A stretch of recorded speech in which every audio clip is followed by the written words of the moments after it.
In 1896, a missionary wrote down what Cherokee elders would not say past dark. It was the story of a stone city that stood in the valley before there was a lake, and of what its people did until the spirits pulled the water up over it. The elders said the towers are still down there, and that in dry years you can see the tops of them. The written record we can actually hold is older and stranger than that page, and it was set down by a Smithsonian man named James Mooney. And what the lake gave back, when it was drained almost a century after it was made, was not a tower. The legend begins the way the old Cherokee stories of that country always begin, with a valley, and with the people who were in it before the valley was what it is now. The elders around Hickory Nut Gorge said there had been a city there, not a town of wood and earth the way the Cherokee built theirs. A city of stone. It had towers. Its people had grown skilled and wealthy and proud. And then, the elders said, they had done something. The word the elders used for what was done was a word they would not translate for the missionary. They would only say that it was a thing the valley itself could not hold. The spirits of that country had always been there, and the Cherokee knew them. They lived under the mountains and under the water, and the people of the stone city had lived alongside them for a long time. The spirits warned the city more than once. The people did not stop. The water came up. The city went down. And the elders said the towers are still standing down there, under what is now the lake, and that in dry years, when the water drops, the tops of them break the surface like the bones of something the valley swallowed. The man who wrote it down was a circuit preacher, a traveling missionary who came through the Hickory Nut Country in 1896 and sat with an elder whose name the page does not carry. He wrote the story the way a clerk copies out a will he does not want to read. He did not believe a word of it. He filed it in a small church paper that almost no one read, and that was where it would have stayed, except that stories like that do not stay where you file them. Before we go any further, look in the description of this video and the pinned comment. There is a link there to something I put together called the Appalachian Dossier, a collection of accounts that were quietly erased from official American records between 1843 and 1891. Reports filed by sheriffs and surveyors and army officers and country doctors that were burned, locked away, or written over by men who decided the public should never read them. I gathered them. They are waiting for you. If what I am about to tell you tonight makes the back of your neck feel cold, go to that link after the video. Back to the valley. The missionary's page is the only record the legend points to, and it is a thin one. A preacher who did not believe, an elder who would not name the sin, and a church paper nobody kept. If that were all there was, the story would not be worth a night of your time. But the legend does not stand alone. It stands on top of something older, and that older thing was written down by a man who did believe the people he was listening to. This is the gorge the legend names. Hickory Nut Gorge, in Rutherford County, in the western edge of North Carolina, where the Rocky Broad River cuts through the Blue Ridge, in a steep, narrow, forested cleft, with one famous stone pillar at its mouth that people call Chimney Rock. The river is old. The gorge is older. The lake inside it is neither. Before there was a lake, this was Cherokee country. And it had been Cherokee country for a long time. The Cherokee knew the gorge and the river and the bald peaks above it. They had town sites all through the wider region. But their townhouses were built of wood and set on top of earthen mounds, not laid up in stone.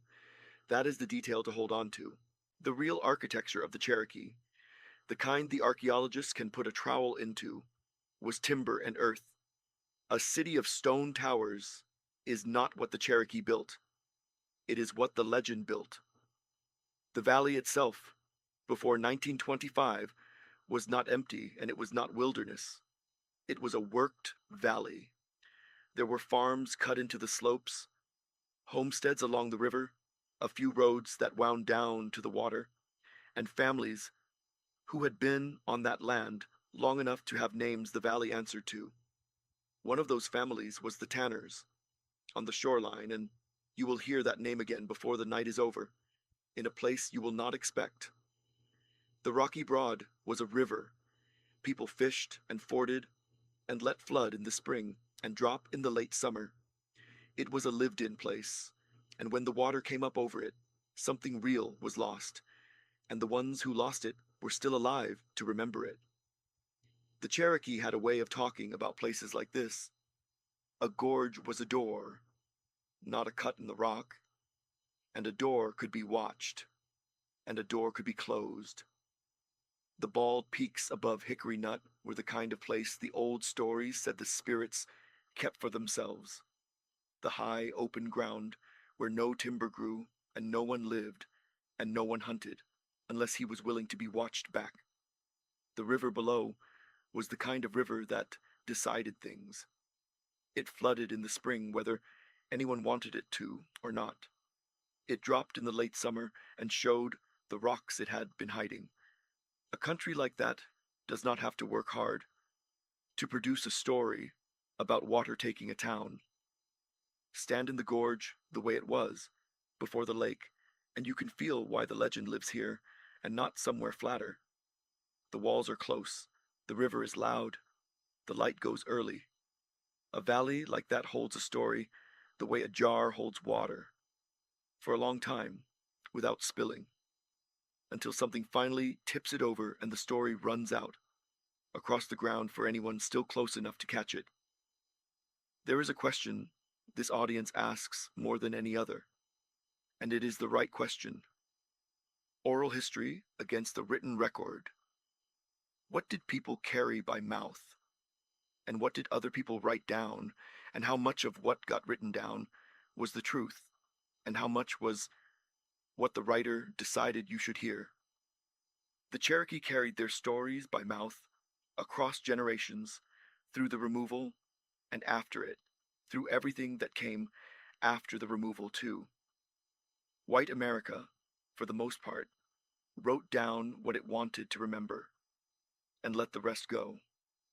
The two records do not always agree, and where they do not agree, the written one is not automatically the honest one. The man who did the actual work for the Cherokee was not a missionary. His name was James Mooney. He was born in 1861, he died in 1921, and he spent his working life as an ethnographer for the Smithsonian's Bureau of American Ethnology. He came to the Cherokee in field seasons from 1887 to 1890, came back again in the years after, sat with storytellers and elders, and learned what he could of the language. He wrote down what he heard, and he was careful about who he heard it from, and he kept their names when they would let him. In 1900, the Smithsonian published his collected work in the 19th annual report of the Bureau of American Ethnology. The book that everyone still cites, the one that is still on the shelf, is called Myths of the Cherokee. I have to be honest with you about the 1896 missionary, because the honesty is the point of the story. No verified 1896 missionary transcription of a sunken stone city under Lake Lure survives in any public record I can find. The legend says one exists. The page the legend points to is the page the missionary's church paper printed, and I cannot put my hand on that page. The record I can put my hand on is James Mooney. That gap matters, and we are not going to paper over it. The legend may not be in Mooney by name, and Hickory Nut Gorge may not be the valley he wrote about, and the 1896 missionary may be more shadow than page. But the Cherokee tradition, the legend rides on, is in Mooney, page after page. Water, spirits, drowned valleys, whole towns taken under rivers, with their people still in them, still audible, still there. He wrote all of it down. So here's the shape of the night. The sunken city of the legend may not be a documented fact. The tradition behind it is, and the first piece of that tradition, the oldest one Mooney set down that rhymes with the valley the water took, is a flood and it is the first room we are walking into tonight. This is the story the way Mooney set it down, and he set it down the way an elder told it, without adding anything of his own and without taking anything away. A long time ago, a man had a dog. The dog began to go down to the river every day and look at the water and howl. The man was angry and scolded the dog, and then the dog spoke. The dog told him that very soon there was going to be a great freshet, and the water would come so high that everybody would be drowned. The dog told him that if he would make a raft to get on when the rain came, he could be saved, but that he must first throw the dog into the water. The man did not believe it.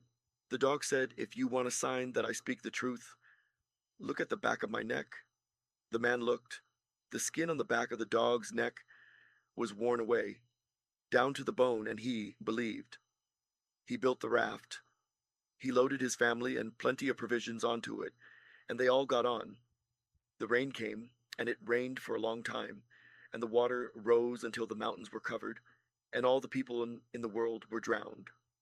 Then the rain stopped, and the waters went down again, until at last it was safe to come off the raft. There was no one alive but the man and his family. One day they heard a sound of dancing and shouting on the other side of the ridge. The man climbed to the top and looked over. Everything was still, but all along the valley he saw great piles of bones, the bones of the people who had been drowned, laid out in the silence, as if the dancing had only just stopped the moment he looked over. And then he knew that the ghosts had been dancing. That is the whole story. Mooney did not add to it, and he did not explain it. He let it sit, a dog that knows what is coming, and is told to be the first one in the water. A man who will not believe until the bone shows through. A raft, and a drowned world, and a ridge, and the dead still dancing on the other side of it. The Cherokee had been carrying that story a long time, before any missionary or any ethnographer wrote it down, and they were carrying it because it said something about water that they did not want to forget. A flood, alone though, does not give you a city under a lake. For a city under a lake, you need the spirits who take whole towns, and Mooney wrote those down too. The spirits in the Cherokee record have a name, the Nunnehi. In the Cherokee language it means, roughly, the people who live anywhere, and it gets translated more often as the people who live forever, or simply the immortals. They are not ghosts. They are not nature spirits. They are not gods. Mooney put them down in the pages around 332 to 337 of his report, and he treated them as a race of supernatural human beings, the closest thing the Cherokee had to what Europe would call fairies. They were a people, with houses and habits, and a country of their own, that sat inside the same mountains the Cherokee lived in. Where they lived is the part that matters for tonight. The Nunnehi had townhouses all through the southern Appalachians, and a lot of those townhouses were underground. They were especially fond of the high bald peaks, the ones where no timber ever grows, the tops of the mountains that stay open and wind-scoured and bare. Hunters would hear them up there, singing and dancing and beating drums, but when the hunter went toward the sound would shift. It would suddenly seem to come from behind him, or from some other direction entirely, so that the man hearing it could never find where it was coming from. The Nunnehi only let themselves be seen when they wanted to be seen, and when they were seen, they looked and acted like other Cherokee. They were friendly to the Cherokee, in the way a people who have been on the land longer than you are friendly. They were fond of music and dancing the way the Cherokee were. They helped lost wanderers, especially in the winter, taking the person into one of their warm townhouses until he was rested and ready to go home, if he chose to go home. The Cherokee did not treat the Nunnehi as something to be hunted down or proven. They treated them the way you treat a family that has lived on the next ridge for longer than anyone can remember. You do not bother them. You do not go looking for their house. You accept that on certain nights, when the wind is right, you are going to hear them, and you leave it at that. There is a story Mooney wrote down about a man named Yahula who got separated from a hunting party. His friends searched for him, gave him up for dead, and went home grieving. The Nunnehi found Yahula and took him in. He became immortal. He lived with them a long time until he began to miss his people. One night, Yahula came back to his village to visit, and he told them what had happened. When they asked him to eat with them, he said he could not. He had eaten the food of the Nunnehi, and he could never again eat human food. He told them he had only come to visit, and that he would be going back. They begged him to stay, but he refused. He said he could not choose death with his own people over immortality with the Nunnehi, and the choice, once it was spoken out loud, could not be taken back. And he went back. That is what the Nunnehi did with a single man. They took him in, and he was theirs, and the food he ate was the door that closed behind him. But the Nunnehi did not only take individuals. Sometimes they took whole groups of people, and the buildings those people were sitting in. And one of those stories is the documented ancestor of the Sunken city.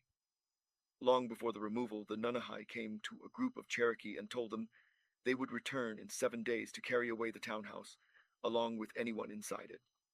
They warned the people not to shout, and not to make any sound while it was being carried. On the 7th day, there was a sound like thunder that grew louder and louder as it approached the village. The ground began to shake.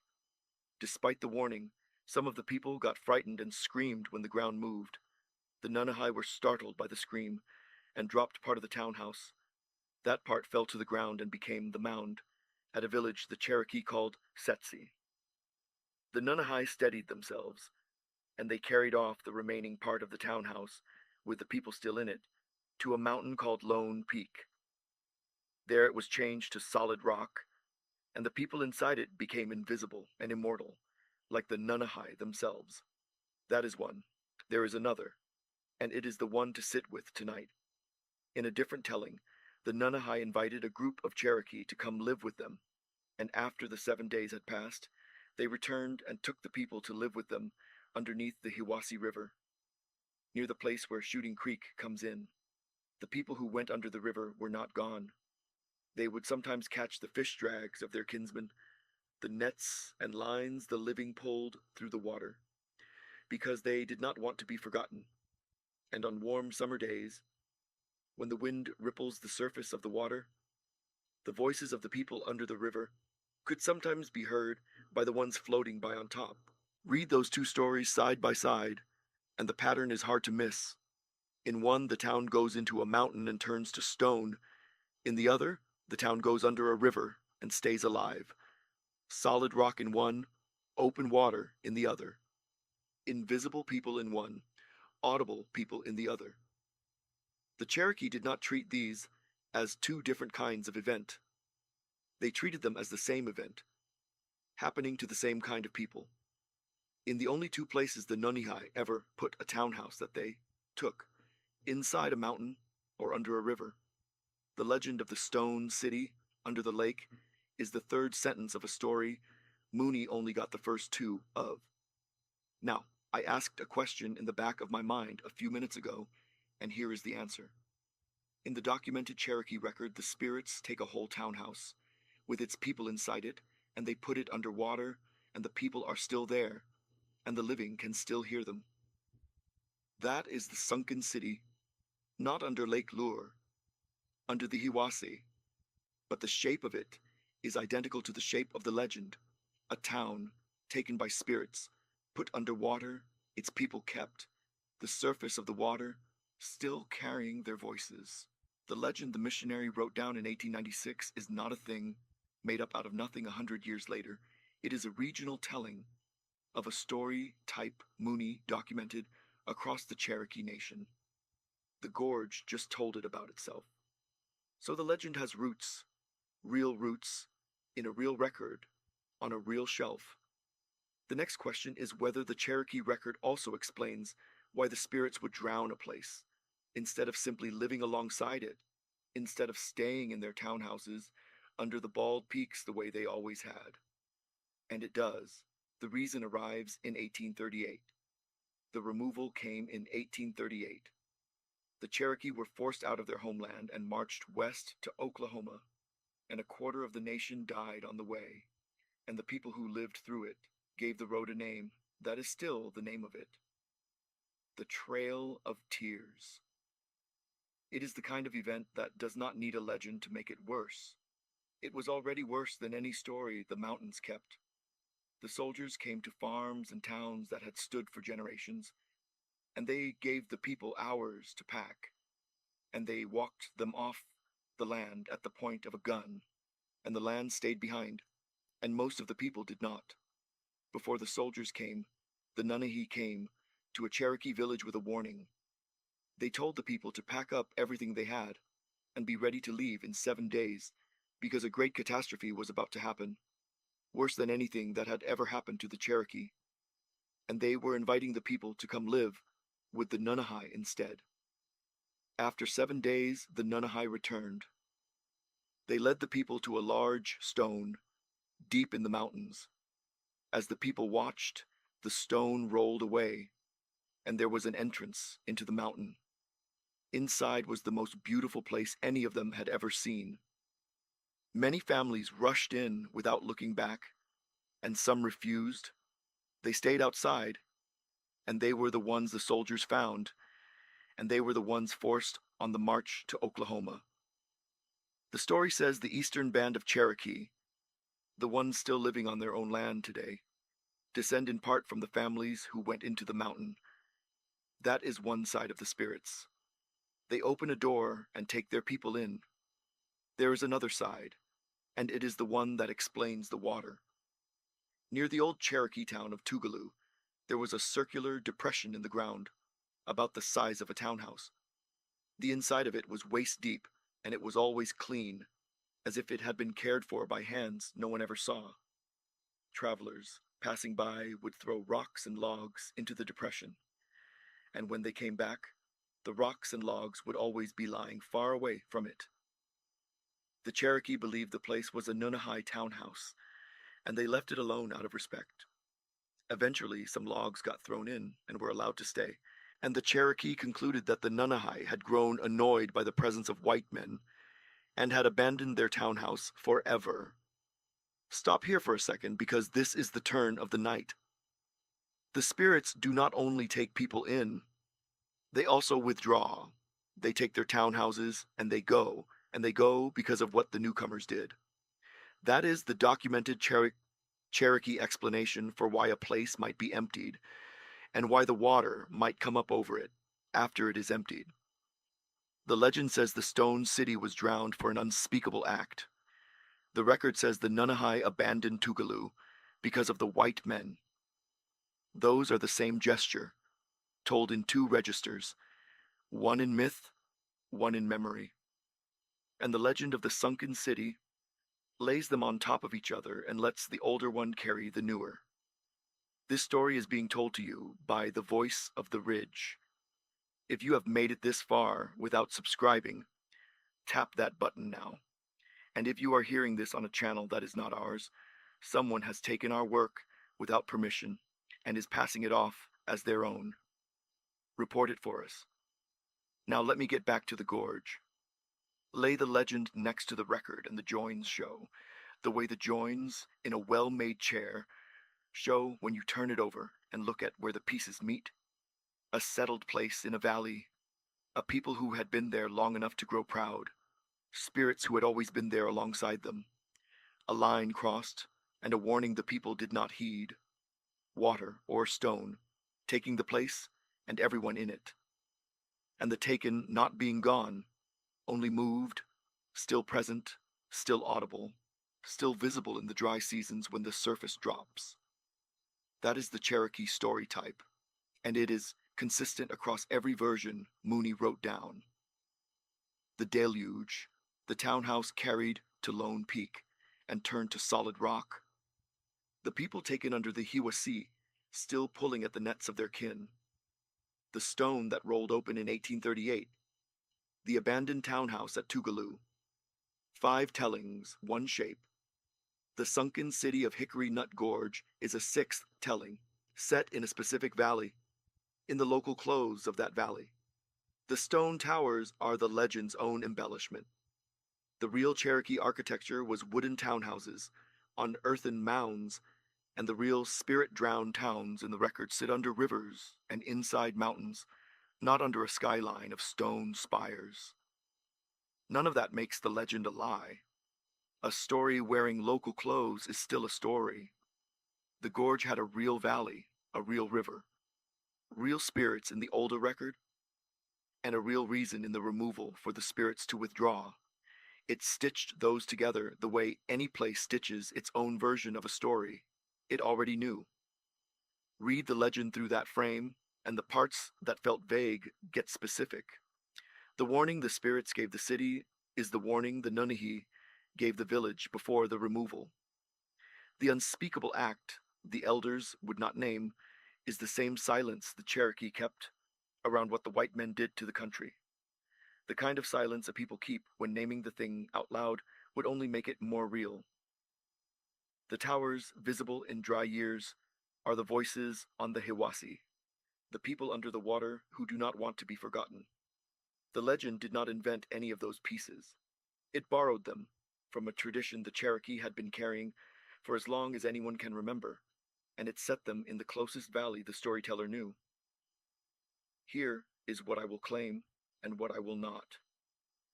I will claim that the Cherokee flood and spirit tradition is real, documented, and on the shelf. Set down by James Mooney between 1887 and 1890, and published in 1900. I will claim that the tradition contains a town taken under water with its people still present, and a people taken into a mountain to escape a catastrophe, and spirits who withdrew because of the newcomers. I will claim that the Sunken city legend is a regional telling of that tradition, and that it is not a modern thing invented to sell a story about a lake. I will not claim that a pre-colonial stone city with towers sits on the floor of Lake Lure. I will not claim that the 1896 missionary's page has been found. The legend is an old story the gorge tells about itself. The documented tradition behind it is old. Older than the lake, older than the missionary, older than the county. The literal city under that particular lake is a different question, and that question is the next room. Because the lake, it turns out, is not old at all, and the valley it drowned was not drowned in the time the legend says it was, or by the hands the legend says did the drowning. Lake Lure is man-made.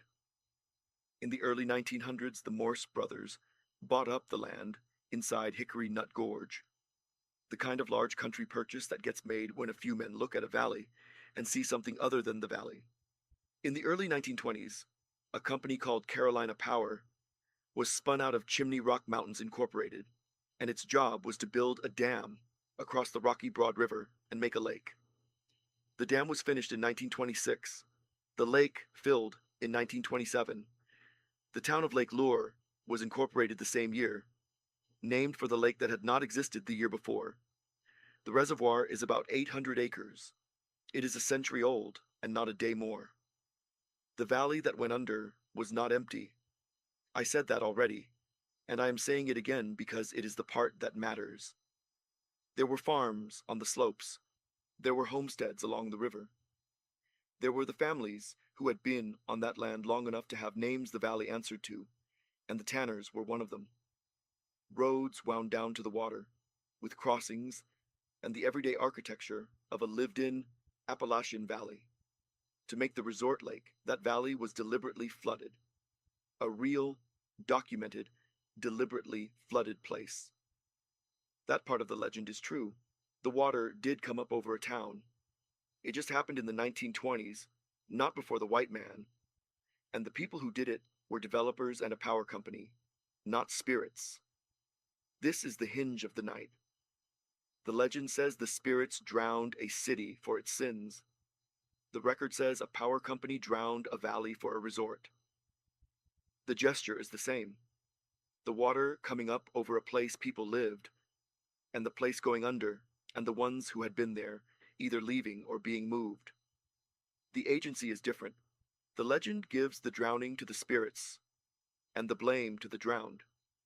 The record gives the drowning to a company and the loss to the families who had lived in the valley.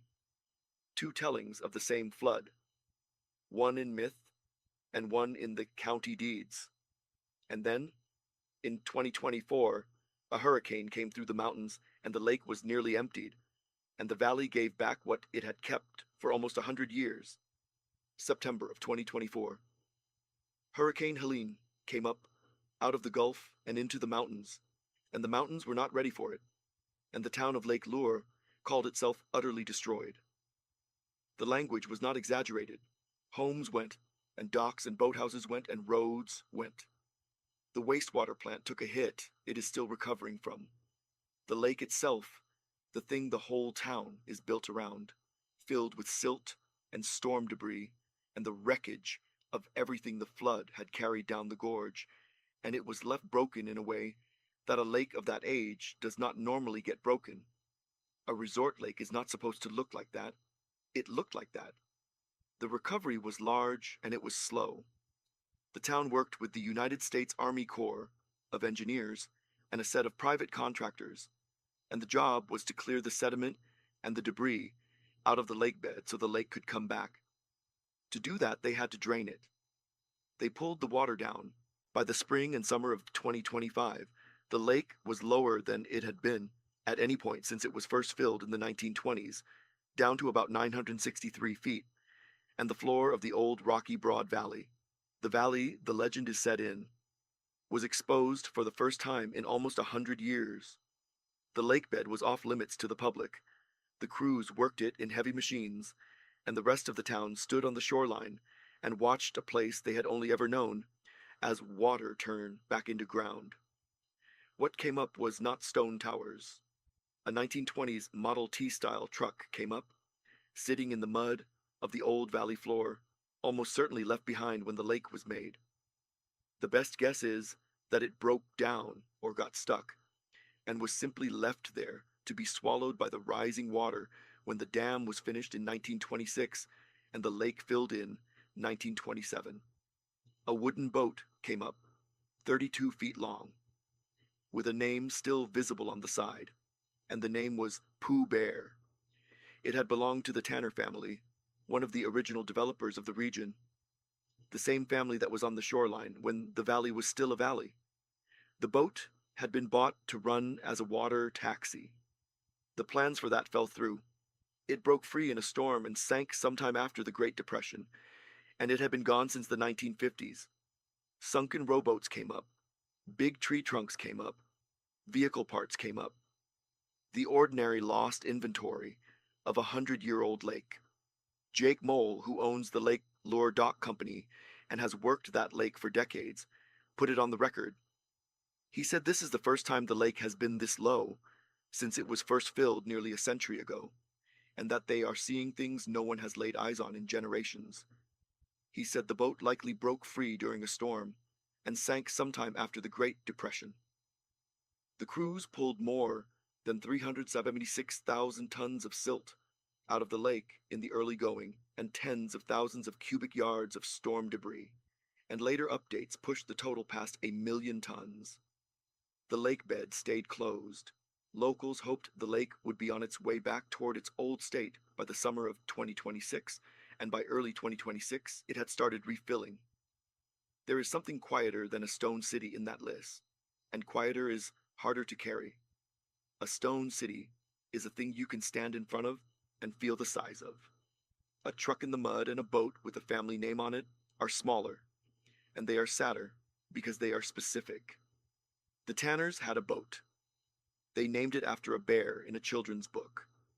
They meant to run it as a taxi on a lake that was brand new and that they were proud of. And then they did not. And then the lake took it back and kept it for 70 years. And then the lake gave it up because a hurricane broke the lake. That is the actual story under the water. It is not the one the elders told. It is the one the county knows. Hold the contrast, but do not underline it. The legend promised towers in the dry years. The dry lake gave back a 1920s truck and a wooden boat named Pooh Bear, and a family name written on the side of it, and nothing else of any age at all. That is what was actually under Lake Lore. Not a pre-colonial city, a century-old resort, reservoirs, lost things, kept in the mud, returned when the water was pulled away. The mechanism of the legend was right. The water drops, and the valley gives back what it kept. The content was wrong, because what came up was not stone but wood and iron and a name. So here is what is true, and I will say it as plainly as I can before I let the night close and let you sit with it. The Cherokee flood and spirit tradition is real, and it is documented, and it is on the shelf. James Mooney set it down between 1887 and 1890, and the Smithsonian published it in 1900. The Nunnehi, the deluge, the townhouse carried to Lone Peak and turned to solid rock. The people taken under the Hiwassee, still pulling at the nets of their kin. The stone that rolled open in 1838. The abandoned townhouse at Tougaloo. That is the record, and you can go read it. Here is what else is true. A real valley in Hickory Nut Gorge was deliberately drowned in the 1920s to make a resort lake, and in 2025 that lake gave back a 1920s truck and a wooden boat named Pooh Bear and a family name on the side of it. The valley was a worked valley. The people who worked it had names. The water came up over it on purpose. What the legend does is lay those two true things on top of each other and let the older one explain the newer one. The spirits did not flood the city. A power company flooded the valley. But the Cherokee already had a story about water, taking a town that had crossed a line, and when a real valley got taken by real water in their own country, the gorge had a shape ready to hang the loss on. The legend is not a lie. It is not a fact. It is a true story about a true place told in the only language the valley had. I am not going to resolve it for you. I am going to leave it sitting there. The way the elders left it, the way Mooney left it, the way the lake left the truck and the boat when the water finally went down. If you are still with me, and I hope you are, tell me in the comments where you are listening from tonight. The town, the country, the road, if there is no town. I read every one of them. And the next time the water drops somewhere it was not supposed to drop, look at what comes up. And remember that the valley kept it for a reason.